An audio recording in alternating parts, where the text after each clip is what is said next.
So the saying, "No good deed goes unpunished." That's what we're going to see this morning. This cliche will be proven true this morning in this morning's lesson as we move through the first. I think we're doing the first 9 verses of chapter 8. So let me begin it. It says, "Now the men of Ephraim said to him, Gideon, why have you done this to us by not calling us when you went to fight with the Midianites?" I love this kind of armchair soldiers. "And they reprimanded him sharply." Now, so often in the Old Testament, there's a long-standing historical reason for what you're reading in the current reading that you're doing. So we're reading in the book of Judges something. It's kind of like our own lives. Sometimes you have to kind of dig in to see, kind of find the historical background to something that's happening to you or I today. Oftentimes has a history to it.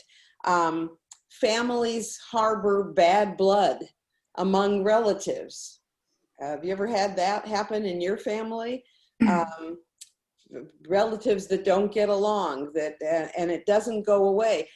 For example, in American folklore, we have, what's the most famous historical bad blood situation between families? The Hatfields and the McCoys. Hatfields and the McCoys, yeah. It's probably the most famous familial feud in American history. And it's interesting because I kind of, when I'm studying to teach, I tend to kind of go down rabbit trails that I think, and I don't want to say they're rabbit trails in the negative sense, because I think God leads me down them, because I always come back to the main subject with something that illuminates the main subject. And I think this happened, I thought last week, with the whole story of David and the contrast between David, the way God dealt or didn't deal with David and Goliath, and the whole battle with Goliath. I thought that was so interesting. That had a profound effect on me last week. I don't know about any of you. I hope it had some effect on you, but it really impacted me, that rabbit trail that I went down last week, and the contrast between the way God just was with Gideon every step of the way in the way he dealt with him up until the battle itself, and the way he was so hands-off with David. And this was another rabbit trail that I went down this past week, and that's the Hatfields and the McCoys. Now, the original reason for their feud is kind of obscured in history, and it doesn't go back that far, but still nobody seems to know. Many historians attribute it to the fact that it was formed during the Civil War.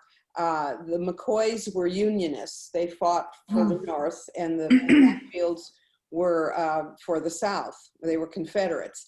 And others believe that Randall McCoy stole one of the Hatfields' hogs in 1878, which is after the Civil War ended. So, take your pick. The feud took place in the states of Kentucky and West Virginia, which kind of are border each other. Do they? I don't know. Do Kentucky and West Virginia? I think they do.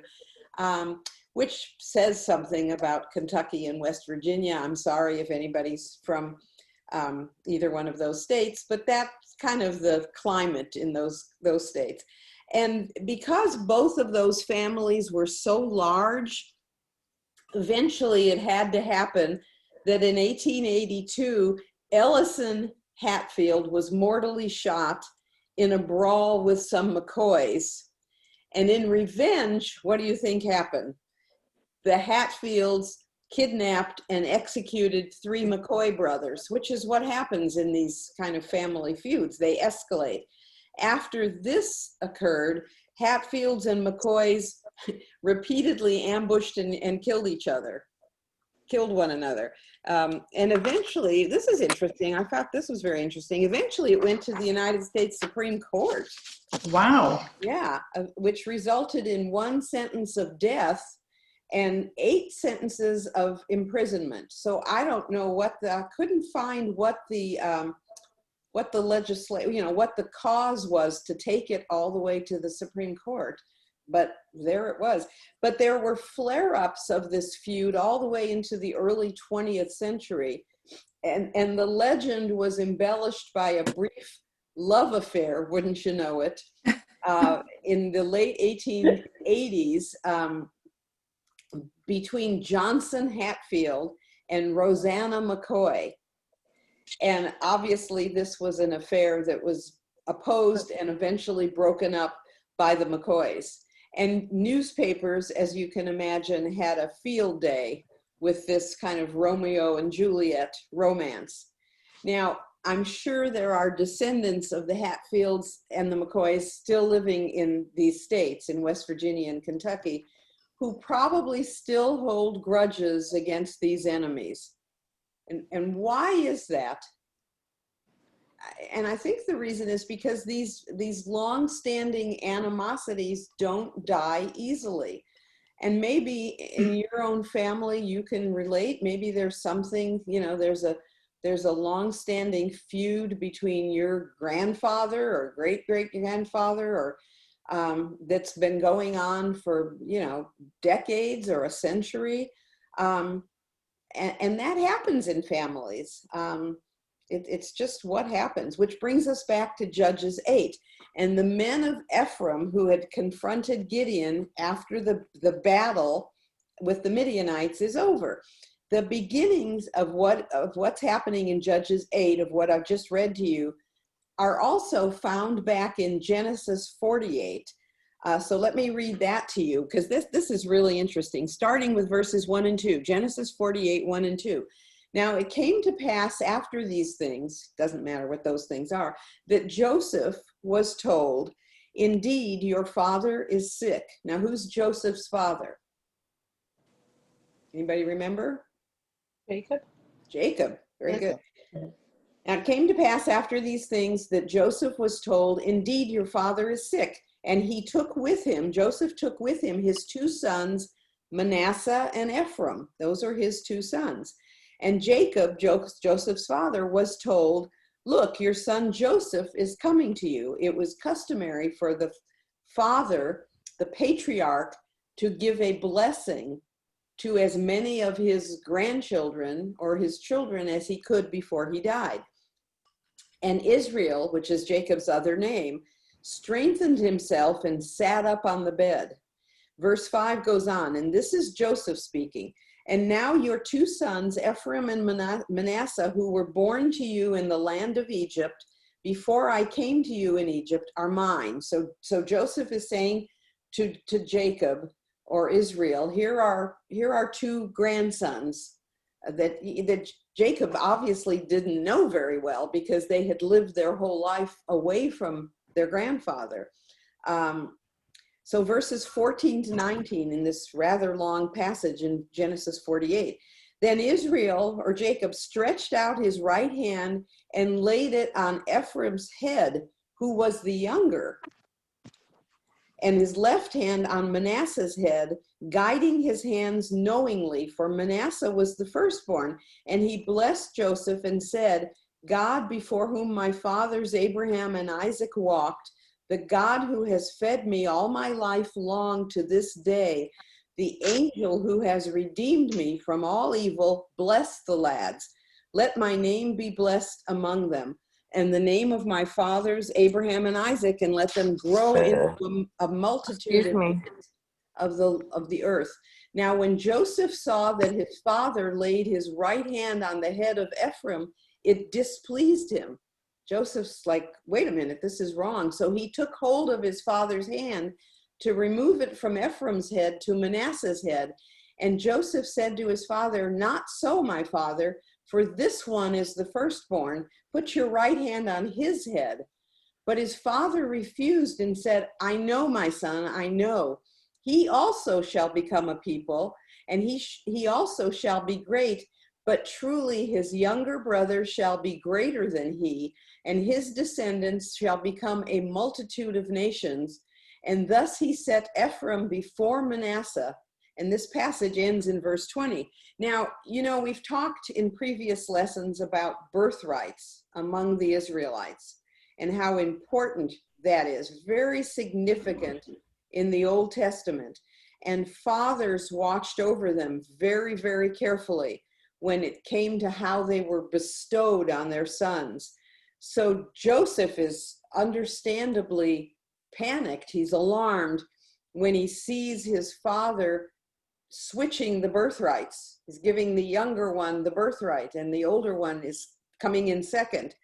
And down through the years since this occurrence, the rivalry and the dislike between these two tribes continues. It's something, this is thousands of years later. Anything that was perceived as something offensive or as a slight or something that could be taken in the wrong way was not ever taken lightly by either tribe. And again, this is almost like an iconic thing. It reminds me of yet another long-standing feud you read about in fiction. What's the greatest feud in fiction that you think of? Romeo and Juliet? Right, Romeo and Juliet, the Capulets and Montagues. It's very similar to the Hatfields and the McCoys. So if you've ever had a long-standing feud, this is what Gideon is now facing. One of my favorite Broadway musicals is Fiddler on the Roof.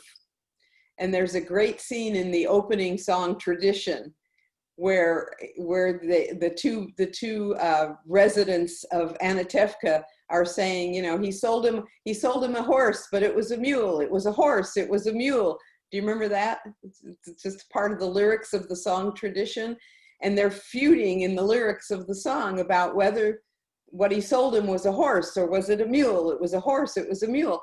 And again, that's that same kind of, these two guys that live in the same community are still fighting about whether it was a horse or a mule. It's something that's just not resolved. Some traditions, like the tradition of fighting and bickering and feuding, are not good at all.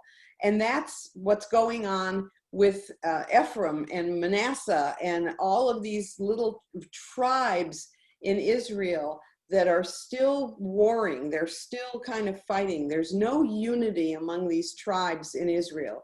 So this gives you a little bit of the background to what's going on in Judges chapter 8 in verse 1. So it says, the men of Ephraim said to him, to Gideon, why have you done this to us by not calling us when you went to fight with the Midianites? And they reprimanded him sharply. So apparently what happened was either they didn't get the text message or the email about, we're going to fight the Midianites, so come and join us. I suspect whatever happened, either Gideon forgot to tell them, they didn't get the message, they didn't get the messenger, or they just decided not to join. Maybe they kind of got cold feet. They said, look, they knew how large the Midianite army was, and they probably said, you know what, let's stay home. This is not our fight. I think in cases like that, you can never do the right thing. You can never be early enough to get the message to them. You can never do the right thing enough to satisfy the wounded party. And in this case, it was the Ephraimites. And they reprimanded him sharply. I mean, take note of that verse. Here's Gideon, just come back from this amazing victory over the Midianites and the Amalekites, which we talked about last week. 300 men against 135,000. And the response of the Ephraimites is to approach him and reprimand him. I mean, don't you find that rather amazing? What should these guys what should they have been doing instead? I mean, they should have put him on their shoulders and carried him down the main road of the town with praise and glory. He's stopped the Midianites from stealing their food, their livestock, from raiding their villages.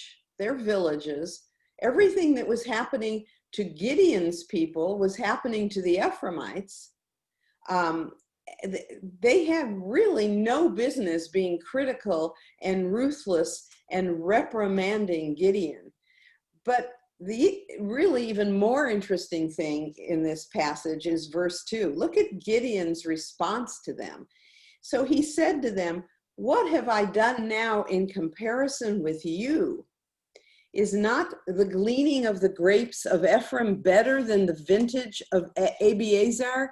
God has delivered into your hands the princes of Midian, Oreb and Zeb. And what was I able to do in comparison with you?" Then their anger toward him subsided when he said that. Now, this is, again, a pretty, I think we read these passages and we don't land on them long enough to kind of realize what's happening here. So he said to them, "What have I done now in comparison with you?" And he sets out to compare himself with these men of Ephraim who have hung back from the battle. They didn't even volunteer to fight. Although, what do we know? They probably wouldn't have been sent into the battle, would they? If there were only 300 men, statistically, they probably wouldn't have been chosen to go. So the odds are pretty good that had they shown up when the culling, when the process of eliminating so many men was happening, they would have been sent home. So it probably would have been a good idea for them to show up. But they wouldn't have known that at the time, would they? So Gideon says to them, "You guys are better than I am. You're more skilled at warfare and doing the right thing than I could ever hope to be." That's what he means when he says, "Is not the gleaning of the grapes of Ephraim better than the vintage of Abiezer?" Who is Abiezer? Who is that? Do you remember from previous lesson? It's Gideon's ancestor. So he's saying, you guys are better than I could ever have hoped to be. He's actually turning the tables and he's praising them. He's saying what you guys have accomplished by capturing Oreb and Zeb, these Midianite princes, is much better than what I've accomplished, which is basically routing the entire Midianite army. This is kind of a diplomat, as well as Gideon's being quite the Renaissance man here. I mean, he's got it all. He's not only defeated the Midianite army, but he comes back. He's being criticized by the Ephraimites who have come to kind of tell him that he's blown it. And he turns the table and he says, "You know what? What I did is nothing in comparison to what you guys have done." What could have been his reaction to what the Ephraimites are saying? He could have said, "Forget you." Yeah, he could have been really angry here. I mean, he is at the pinnacle of his power. He could have said, "You know what? Off with your heads." I mean, he had tremendous power and prestige right now. He's in a position to really take them out if he wants to. He can rail against them in anger and frustration, and he can wipe them out if he chooses. He's the hero of the day. He's the General MacArthur returned from the war. his 300 men are victorious and they can do no wrong right now. So pretty much anything Gideon might have asked is going to be granted him. And in a way, it's really rather foolhardy and stupid of the men of Ephraim to come and kind of get in his face, isn't it? It's not very bright. They come exploding onto the scene with these accusations toward Gideon at really the worst possible time for them. They weren't very wise or very careful about what they're doing, because there was no telling about how he could have reacted. He could have done them great harm. Instead, he says, "What have I done now in comparison with you?" In other words, you guys are the real victors in what's gone on here. He really turns the tables and says, you guys are studs. You get the credit, not me. I mean, this is very unheard of for a military leader on the heels of his great victory to praise someone else, especially someone who's had no part in the victory, in the battle. But I think he knew that a civil war with Ephraim would have soon turned the victory into mourning for everybody. It would have been a disaster. So he fended it off by being so diplomatic to assert that while he, Gideon, did battle with the common men of the Midianite army, the men of Ephraim had actually captured the two princes. You know, it was a great honor to have captured the leader of the Midianites, the Oreb and Zeb, whose capture was much more necessary to the victory. So he kind of soothes their wounded pride and saves the day. And it says, then their anger toward him subsided when he said that. You know, I thought, boy, it's too bad that more contemporary leaders of countries don't have the humility and the skill depicted in the story of Gideon. You know, I mean, you know, men kind of, you know, get their testosterone going, and this is a great story. He avoided confrontation with all of these guys, the Ephraimites, and we're going to see with others, at a time when it really could have escalated into very easily into a civil war, and thereby destroying the victory that they won. So good for you, Gideon. I was thinking as I was studying this, well done. So going on with the story, when Gideon came to the Jordan, he and the 300 men who were with him crossed over, exhausted but still in pursuit. Then he said to the men of Succoth, please give loaves of bread to the people who follow me, for they are exhausted, and I am pursuing Zebah and Zalmunna, kings of Midian. So he's still after, again, the leadership, the royalty of Midian. Because if you captured the royalty, so Oreb and Zeb were princes, now he's still going after kings of Midian, Zebah, we'll call him Zebah and Zalmunna. And the leaders of Succoth said, are the hands of Zebah and Zalmunna now in your hand, that we should give bread to your army?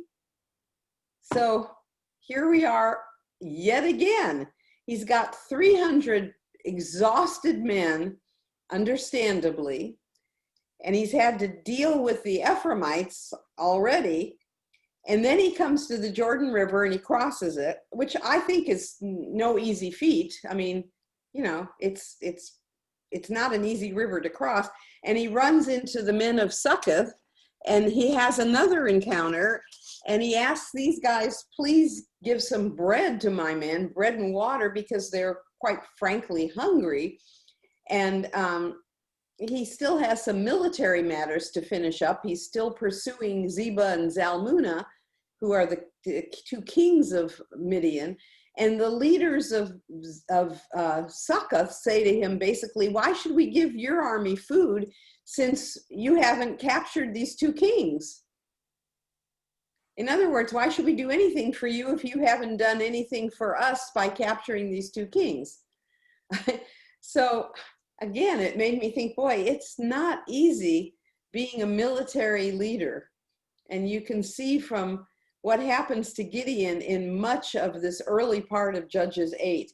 You'd think, again, after winning the battle against the Midianites and having the Midianite army flee in the face of, 300 men blowing, shofars and throwing down jugs and making all sorts of noise and shining torches, a very bizarre yet successful battle plan.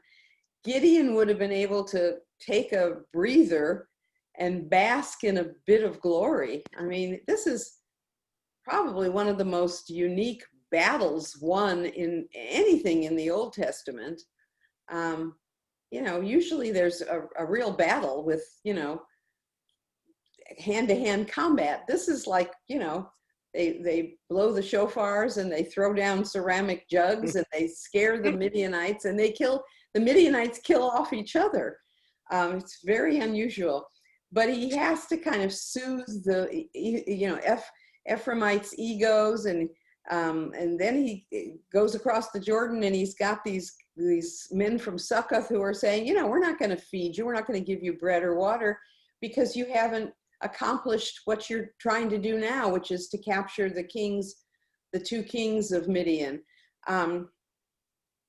So I want to stop and kind of throw this open to you guys. As we've studied the story of Gideon so far, what are you thinking and feeling about this guy, this man? Are you impressed with him up to Judges, the first couple of verses in Judges 8? What's your feeling about him? And what about him, if you are impressed with him, what about him impresses you? So kind of raise your hand if you have something to say to answer those questions. Let's talk about him for a couple minutes, because this is significant right here. Okay, can we unmute everybody? Yeah, I asked them to do that. Okay. Do I have to do it or can you? No.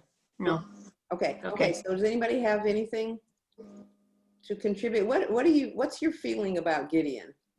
It sounds like Gideon was a born leader because he could disarm. He was not confrontational where he would put people on the defense. Because he subsided their anger with whatever he had to say. It shut them down. Yeah. So he was diplomatic. Was he a born leader though, or do we see this kind of mature in him over the couple of chapters of Judges? Anybody want to give us an opinion about that? Well, he listened to the Lord. Okay.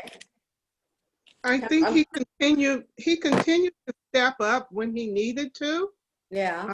With some prompting from God and going into unusual situations. He was almost like everyday person, but he continued to step up, and I think he grew.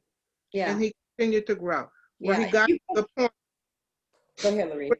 Where he got to the point where he went to war, and even after going through that battle and then getting shot down like he was able to say to them diplomatically, you guys,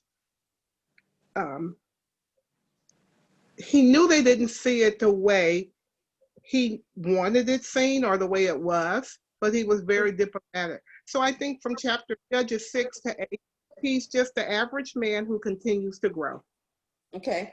Yeah, if you go back and look at Judges 6, he's not a leader there. He's very kind of withdrawn. He's not confident. We've really seen him mature in those skills. And now we're seeing him at his zenith. I mean, he's really confident now. I mean, he's come from this great battle, which has been very successful. And he's a leader. He's a diplomat. his skills about dealing with people have greatly increased. Anybody else have anything you want to share?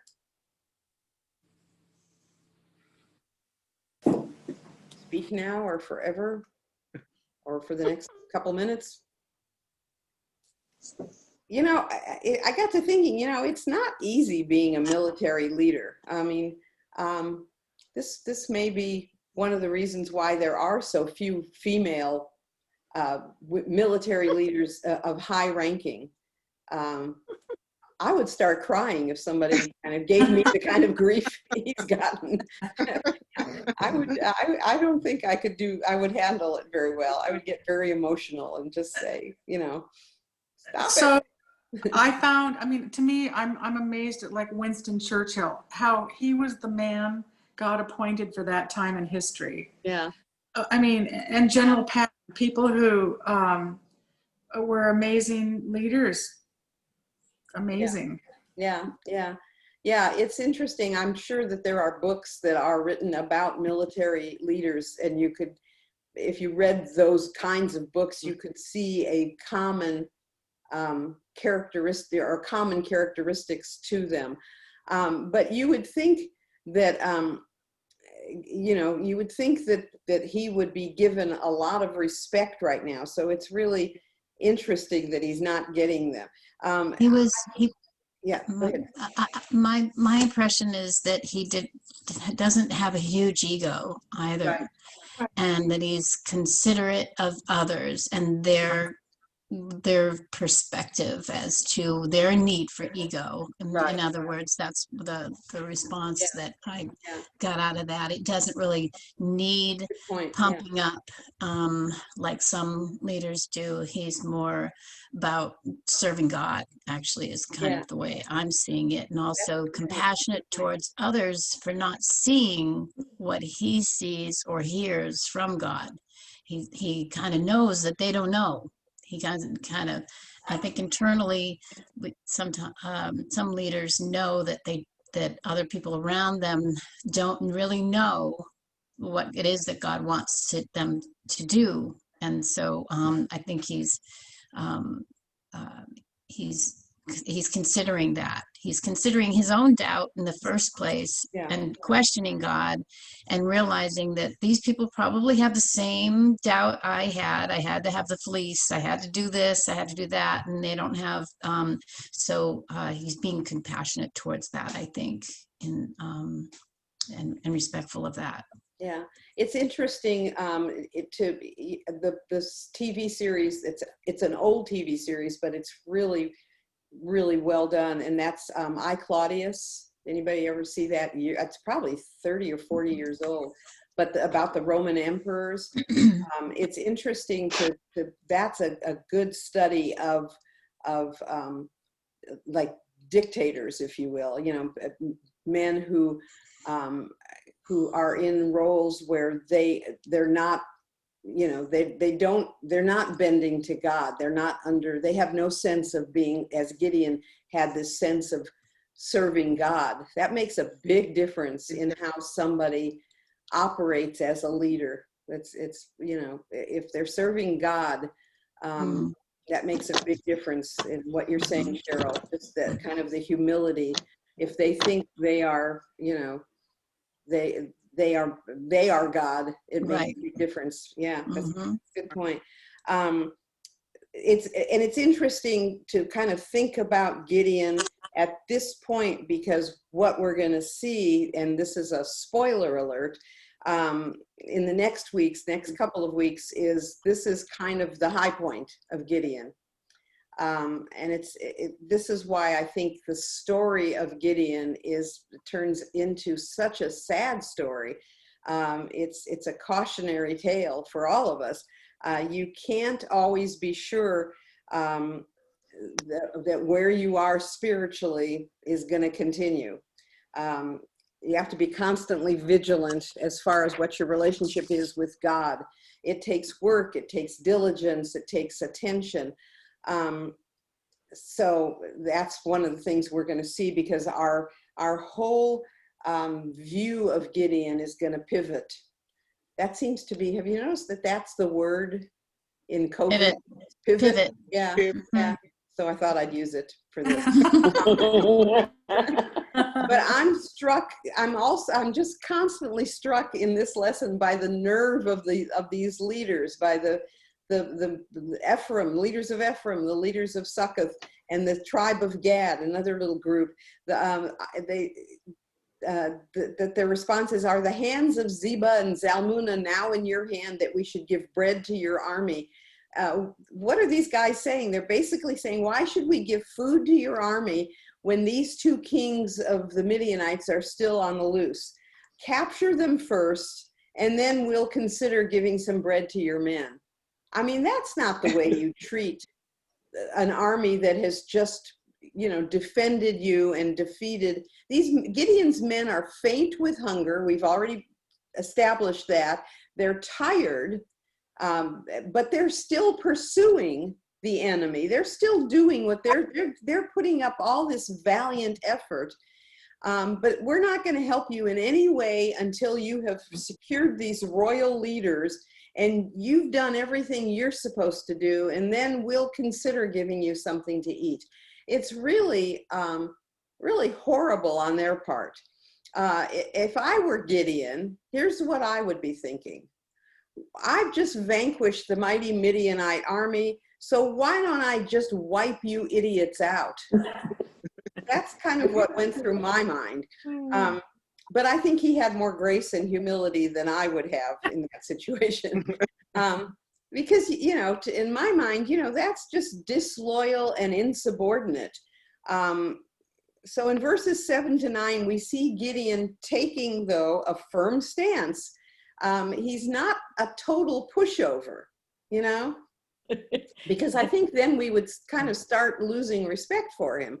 There's only so much grace and niceness that a military leader is capable of in this situation. So he's been kind of stretched to the breaking point. Let's read on. So Gideon said, for this cause, when the Lord has delivered Zebah and Zalmunna into my hand, then I will tear your flesh with the thorns of the wilderness and with briars. So he's saying to these guys, okay, when I actually have these two kings in my hand, I'm going to come back and rip you to shreds. What verse are you in? What verse? 7. 7. Yeah. Okay. So I think he's kind of reached his breaking point. So he went up from there to Penuel and spoke to them in the same way, the men of Penuel. And the men of Penuel answered him as the men of Succoth had answered. So he's kind of, the men of Penuel, we're going to study in just a second, they answered him in the same way as the men of Succoth. So he also spoke to the men of Penuel, saying, when I come back in peace, I will tear down this tower. So in verse 7, he says, I'm gonna come back and hurt you badly. Notice he says, when the Lord delivers these two Midianite kings into my hands, I will come back and hurt you. I'll come back and tear you to shreds. And now what do you notice about this statement that Gideon makes in verse 7? It's not if I capture Zebans, it's when I capture them. He's very confident of his abilities and his little army's abilities, because he feels like God is still with him, and well, he should, so God's given him this great victory already. So he's coasting on that. And then who does he give credit to? He says, when the Lord delivers these two Midianite kings into my hand. See, he's still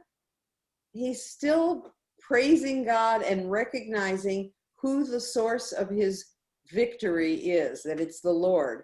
He recognizes that he has no victory that is not provided by God himself. No soaring ego on his part, which again, I think would be a very easy thing to happen. I think, again, this was one of the reasons that God took away all those soldiers out of the Israelite army to begin with, right? Because he knew that if the Israelite army at 32,000 went in and fought, the tendency would be to say, we won, we were victorious. That's why God did that and took them down to 300 men. And it worked. Here's Gideon saying, God gave us this victory. He's going to give us Zebah and Zalmunna, these two kings. So now he's let the men of Succoth know that there will be consequences to denying his 300 men some bread, some sustenance. And that's as it should be. And then in verse 8, it says that Gideon went to Penuel, which was also part of this tribe of Gad, part of the Israelite nation. And they live on the heights above the Jordan Valley. This was a key position for safety, because if you had height, you could look out and see when your enemy was approaching. And they also, even more so, they had a tower. And you know, if you have been to any of the countries, like if you've been to England, you know that they have towers. If you've been to any of the countries of Europe, Portugal has a lot of towers, particularly along the coast, where they have sentries that were posted to watch for ships coming in from the Pacific, you know. And here's what he's saying: you could spot the enemy coming from a great distance. So here's these guys saying, you know, we're not going to help you. And Gideon has now kind of had enough. He's saying, okay, I'm going to come back. When I come back in peace, I will tear down your towers. And this tower that you have used to safeguard your people, I'm going to come back and tear it down. To the men of Succoth, he says, I'm going to come and rip you to shreds, which is really unpleasant to look forward to. And to the men of Penuel, he says, I'm going to come and I'm going to tear down your tower. He may have also said as a PS, and I'm going to tear you to shreds. I don't know. But he's had enough. I'm going to take away from you, to the men of Penuel, the protection that you think you merit, that you deserve because of your behavior toward me and my men, because you wouldn't help as you should have. So I think, again, what we see, he's not ranting and raving. He's just kind of stating, this is what I'm going to do. You guys have laid out your case, and here's my case. We're going to go capture the kings, and they did. And when we come back, these are your consequences. He's not wrong. They were the wrong ones to refuse to give sustenance and to help Gideon and his army. All they've asked is for a little bit of sustenance for 300 men, not much to give. Remember that they have now prevented the Midianites from coming and taking their livestock, their produce. They have really saved the day. So this was not much to ask. So the punishment that Gideon is proferring to them does fit the crime. So much of what Gideon is doing in this section of Judges is dealing with his own people, right? He's judging. Yeah. The name of this book that Gideon appears in is Judges. He's judging. This is not the enemy that he's dealing with in this early part of Judges chapter 8. It's his own people. He's letting them know that, you know, he's a fair and generous leader of the men of Israel, and he's being a very fair judge. He really could have wiped them off the map. He could have, you know, just for not participating in the fight, or at least offering to participate. Again, he gave them the opportunity to redeem themselves, and they failed miserably. They balked at it. So it's interesting. Are the hands of Zebah and Zalmunna now in your hand, that we should give bread to your army? I mean, when you read that verse, it's a really kind of belligerent refusal, isn't it? You know, you haven't captured these kings, so why should we give you food? Why should we help you when you haven't completed the mission? So Gideon says, okay, if you're not going to be a part of the victory, by helping us along the way, or in this way that we've asked for, then you will suffer the consequences. So I wonder if they thought, oh, maybe, can we have a redo on that? I wonder if they asked for a redo. And I don't know what happened. I don't know historically if that's what happened. But this is a picture now of Gideon as a very confident, mighty warrior. He's very sure of himself. He knows the offenses that have been committed against him and against his men, and he's not willing to stand for it. He's not the same shy, retiring guy we met in Judges 6. It's victory. I think victory in a battle will do that to a man, give him confidence. And he's had this encounter with God that has given him a lot of confidence. I mean, God has kind of marched with him every step of the way and has overseen everything. He's proof positive of how God can take someone and lead them to victory and to just a basic change in character. But in this passage is a kind of buried lesson that I want to dig up a bit, and it's this. No matter what you do, no matter how successful you may be, no matter which way you choose to turn or operate, you run the risk of someone or several someone's not being happy with what you do. Somebody will be dissatisfied with what you've done. What's the old saying of that you can please some of the people all of the time? You can please all of the people some of the time, but you can't please all of the people all of the time. That's a saying that's attributed to John Lydgate, who was a 15th century British monk and poet, but it was made famous, well known by Abraham Lincoln when he was president. And there's so much truth in that, isn't there? You can please some of the people all of the time, all of the people some of the time, but you can't please all of the people all of the time. Gideon was seeing here that even after this amazing victory over the Midianites, there were men in his own tribe, his family, his Israelite group, and probably men that we don't even know about, that are not recorded in scripture, who just were dissatisfied with what he did, who criticized. There are always people who criticize. I know that Pastor Sean, for example, is getting a lot of negative email, open up the church, close the church, whatever he does, he's getting criticism. You're damned if you do, you're damned if you don't. It's the nature of being in leadership. There's a fine balancing act between confidence in your ability as a human being and knowing that everything you do comes from God's undergirding of you, that you have to rely on God and just say, look, if somebody's not happy with it, I have to just trust that I'm doing what God wants me to do.